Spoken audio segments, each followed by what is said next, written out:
Welcome to r/best of Redditor updates, where a virgin guy thinks that he got a girl pregnant. Our next Reddit post is from Stories About Kevin. This is about a Kevin who I went to high school with. I didn't know him on a very personal level, but we were in the same friend group, so we saw each other quite often. Kevin was an idiot. From 9th to 11th grade, here are some of the things that occurred. We had pajama day at our school, and Kevin showed up in boxers with a hole in them and barefoot. He was immediately sent home. Kevin believed that hens birthed chicks and only laid eggs as some type of miscarriage. Kevin once found a snake in a field, stuck it in his backpack, and thought that it would be an amazing idea to show it to his biology teacher. Once, in English class, we had to give a PowerPoint presentation on someone from Greek mythology. It was a simple and small assignment that our teacher gave us for an easy A. Kevin did his PowerPoint on Hercules, based off the Disney movie. He got somewhere around 50%. He later told a friend of ours that he didn't think that it would matter since it was supposed to be accurate. We shared American history together, and once during an exam, a question was something like, was Thomas Jefferson an advocate against slavery? And Kevin wrote something along the lines of, yes, because he was also black, and was confused why his answer was wrong because he thought Thomas Jefferson was black because of the actor who portrayed him in Hamilton. Kevin got a job as a waiter at a local diner. One customer asked if they could have another straw because theirs got accidentally bent and it wasn't sucking properly. Kevin proceeded to pick up the customer's drink, drank it himself to test it, set it back down, and gave them another straw. Kevin got fired shortly after. Kevin thought that ISIS was a country in North Korea. Kevin thought Judaism no longer existed. Kevin decided to streak across the field during a football game wearing a Halloween mask. The following Monday, Kevin went to the office to ask for his clothes back. Kevin got expelled right after doing that. I haven't talked to him in a few years, but we're still friends on Facebook. He's gotten himself a girlfriend who is very known for her heroin addiction and is pregnant. God bless that child. Then, 5 days later, OP posted an update. I haven't spoken much to Kevin since he'd gotten expelled from school, and our relationship faded into only Facebook updates on each other's lives. The other day, I was speaking to a friend, Sarah, who still keeps in contact with Kevin. Kevin got brought up in conversation, mostly us laughing about the ridiculous things he did in school. Then I asked Sarah what he was up to. Now, here's something I didn't mention in my original post. Back in high school, Kevin vowed himself to celibacy. He didn't want to have intercourse before marriage. Also, despite how strung out his current girlfriend is, the only drug Kevin ever used was marijuana. I didn't think of mentioning it in my last post because I figured he might have changed his mind and had intercourse with his girlfriend. My friend Sarah said, "You know the baby's not even his." Wait, seriously? Yeah, he's a virgin. I was confused because Kevin posts on Facebook all the time of how happy he is about becoming a father. I asked, "Does he know?" Sarah shook her head. Nope, he legitimately thinks that he got her pregnant. Sarah let me have a moment, just to see the astonishment on my face. She went on to tell me that when Kevin first told Sarah that his girlfriend was pregnant, she asked him when he started having intercourse. Kevin said he never did. However, they do perform oral. Kevin believes that his girlfriend swallowed, and that impregnated her with his child. Sarah and a few other people tried to explain to him that that's just not how it works, but he's either just love-struck or, well, just Kevin. There's been speculation that the true father is a guy who graduated a few years before us. That guy is black. Kevin is white. His girlfriend is white. She's about 4 months She's about 4 months pregnant. I'll update you in a few months. Then, 4 months later, OP posted an update. First off, I need to talk about what's happened over the past 4 months. Kevin's mom and my dad are extremely close, and she told my dad that she was going to make Kevin take a paternity test when the baby's born. She wanted to take the test during the pregnancy, but Kevin's girlfriend refused. Finally, Kevin did get suspicious by how hostile his girlfriend was being, and they got a court order. At this point, Kevin kicked her out of his apartment until he could confirm the child was his, and she moved in with some random guy. Meanwhile, Kevin still provided her with money and rides. I don't know all the details involving the court or the paternity test, but long story short, about a few weeks ago, Kevin's now ex-girlfriend gave birth to a little baby girl. The girl was white, but Kevin is not the father. Kevin's mom told my dad, who told me, and my other friend confirmed. I didn't want to intrude on Kevin since I know that this was hard for him, but I told him I was sorry and I tried to cheer him up a little.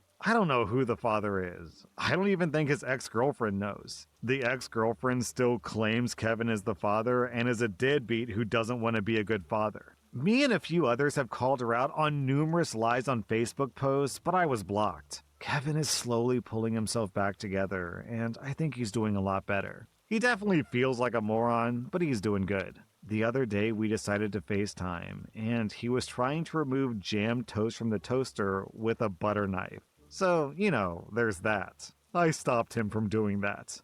Oh man. For some people, it's honestly amazing that they're still alive. How does someone this stupid manage to drive from point A to point B without killing themselves and other people? Also, down in the comments, we have this story from Maximum Aside. I once went on a date with a guy and I went down on him, and he had a meltdown because he might have gotten me pregnant. I could not convince him otherwise. He insisted I had to take plan B and wouldn't leave my house. I was young. I was young and I didn't have the confidence I have now, so we went to a pharmacy. I asked if there were any side effects of plan B and I was told no, so I took one in front of him. I never saw him again, but he crosses my mind sometimes because I can't get over the fact that anyone over the age of 12 thinks that this is possible. Our next Reddit post comes from r/2hottakes. So I'm a 26-year-old woman, and my friend, Kay, who's also 26, has been dating Andrew, a 25-year-old guy, for almost a year now. Honestly, until these last months, I really liked them together, and he's assimilated into our friend group really well. He's been easy to talk to, and he's someone who I thought could be a perfect match for Kay. Since the beginning, Andrew has always been known for being clumsy, occasionally spilling on himself, tripping, and sometimes just being an overall goof. We joke that he's the poster child of a himbo. It started with a simple mistake, Andrew spilling wine on Kay's outfit. He seems so apologetic and genuinely sorry. Then, a couple of days later at a potluck, Andrew bumps into Kay while she was bringing out a salad bowl, causing it to fall on her foot and giving her a pretty nasty bruise. Again, he was apologetic, but this time it just rubbed me the wrong way. It seemed awkward the way that he had bumped into her. And there were more of these accidents, like ripping a dress when he was falling trying to catch his balance, dropping a bowl of chocolate ice cream on her shoes, and spilling an ashtray that landed all over her hair. All of this is just giving me a weird feeling. Like, why does it feel like his clumsiness is getting worse? Also, I gotta point out, why does the clumsiness only happen to her? It's kind of weird he's not being clumsy with anyone else, Recently, we were having a movie night. Kay was sitting on the floor and I'd gotten up from the couch to get some popcorn when I see Andrew walking over with hot tea. I'm thinking, there is no way I'm gonna let Andrew spill piping hot tea on Kay by accident. So I get up and say, "Oh, thanks for grabbing this. Do you mind grabbing me popcorn since you're closest?" And he kinda gets a defensive tone with me saying, "Yeah, but let me give this to Kay first." I said, "No, it's not a problem. I'll give it to her," as sweet as possible, and took the mug out of his hands and gave it to Kay. He seemed kinda distant the whole rest of the evening. I talked with one of my friends in our group just about the tea drama, and she said that Andrew might have been pissed off, feeling like I was babying him. I think that if he's been prone to hurting his girlfriend, wouldn't he want to avoid situations that could get her seriously hurt? Wouldn't you want a friend to help you? Am I just overthinking this? I want to talk to Kay about my concerns soon because I'm really scared for her. I just want to be wise in how I speak to her because I don't want her to take anything I say the wrong way. Any advice would be so helpful.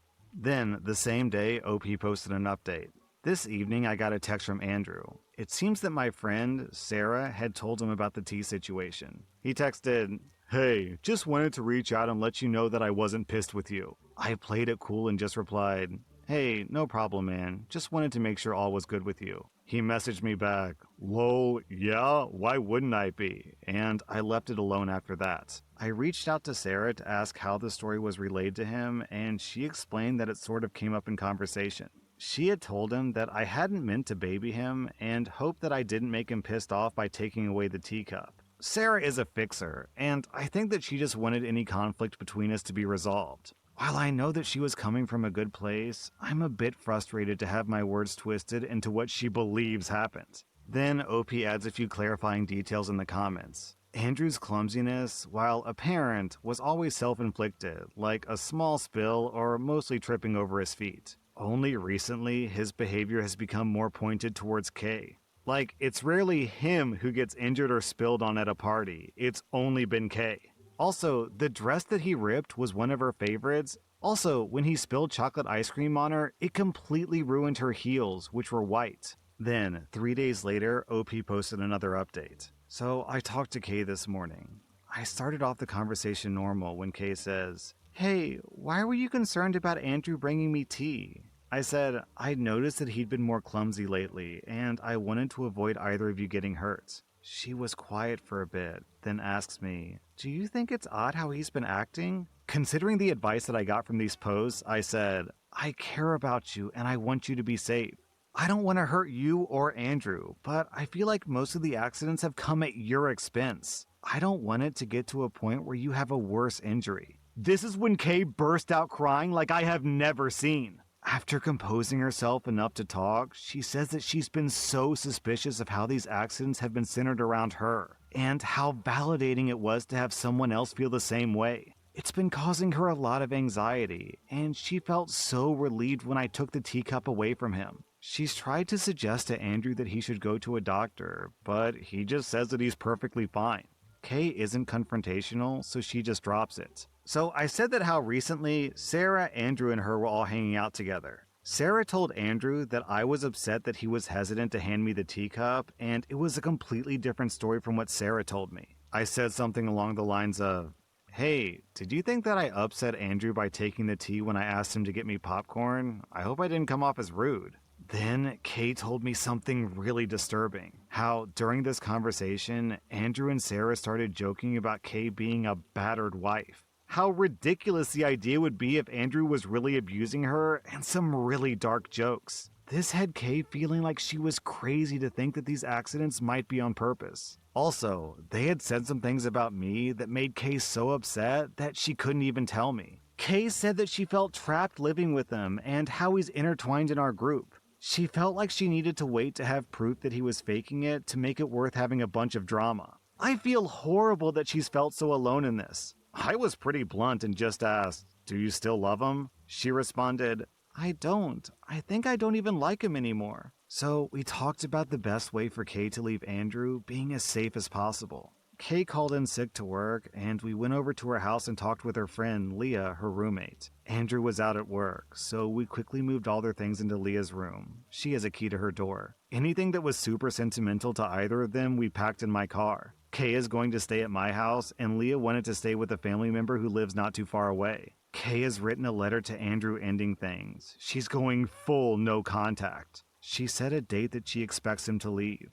He moved in with her, so he doesn't have his name on the lease. Our friend Mike and Corey will be staying at the house. This is to ensure nothing will be damaged due to some accident. Also, to let Kay and Leah know when it's safe to come back. Thank you all so much for your advice. Tomorrow, I plan to go on a little shopping spree with Kay. I just want to do everything I can to alleviate her anxiety. So far, we know that Andrew has seen the note and he's packing up to leave. So far, so good.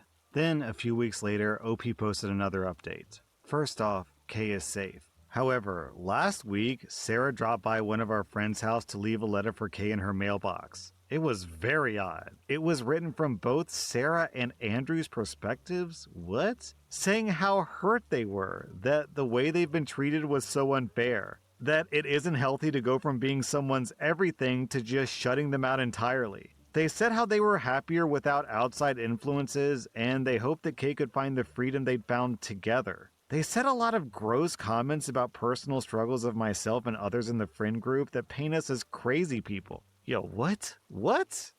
They ended it with how they just wanted to move on, that this was their goodbyes, and they would welcome her back if she ever wanted to reach out to them, but would respect her wishes to go no contact. Kay went to a psychiatrist, she's trying to figure herself out, and that's pretty much the end of the updates.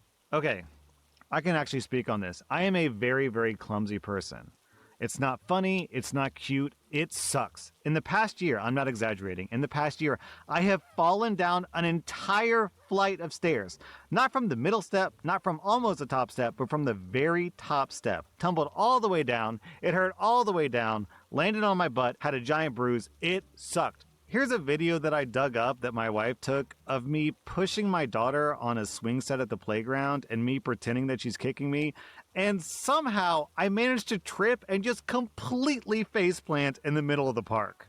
We're talking a full-blown faceplant, as in my face hits the ground at the exact same time as the rest of my body. Luckily for my pride, the faceplanting happens off camera, but I'm just sharing this with you to show you, yes, I really am that clumsy. So trust me when I say I'm extremely clumsy. It sucks so bad because I am constantly hurting myself. Now, key word there, hurting myself. The number of times that my clumsiness has resulted in hurting someone else, probably like 1 or 2 times in my entire lifetime. So this guy always being clumsy towards his girlfriend, I just straight up don't buy.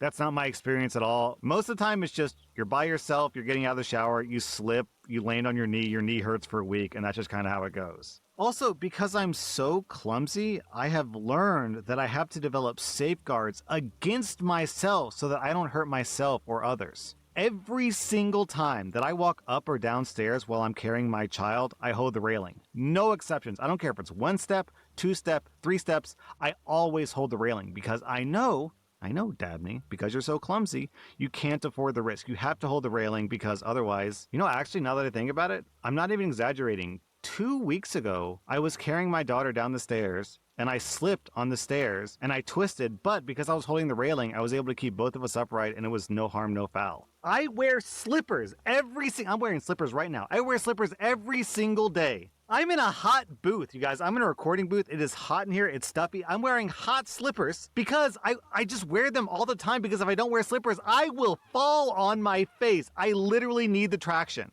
I don't care if it's summer and it's 90 degrees, I will literally be wearing slippers. So the fact that this guy gets upset that you're safeguarding his clumsiness is complete bullshit. It literally is just bullshit. Because if you really care about not hurting other people with your clumsiness, then you specifically go out of your way to safeguard it. Yo, when our baby was first walking around, people would cook, and when they cook, they have like the handles of the pots out into like the walkway, and every single time I'd be like, you can't do this. We have to turn the handle away so that the handle isn't out because it could get pulled or knocked down, and then the hot boiling liquid will fall on the baby. We can't do this. And when I said this, at first my wife was like, yeah, I understand, but Lily is way too small to reach the handle. It's going to be months and months before that's relevant. And I said, yes, that's true, but what about me? I will knock it down my mistake, and I will burn her skin off, and then I will have to deal with that for the rest of my life. So please accommodate my clumsiness. And she's like, oh yeah, you're right. And then she did it. So, okay, I'm saying all these stories just to help you understand. I really am really super clumsy. So when they say it takes one to know one, I can tell this person is not clumsy. This is intentional. The amount of clumsiness he has done to her is excessive, and him getting upset that the clumsiness is being safeguarded is super toxic and backwards. So I'm 1,000,000% on your side, OP. This is essentially disguised abuse. I feel it in my bones to be true. My broken, bruised, bloodied bones. I know it to be true. That was r/best of Redditor updates. And if you like this content, check out my podcast where I publish the exact same episodes. Also, hit that subscribe button because I put out new Reddit videos every single day.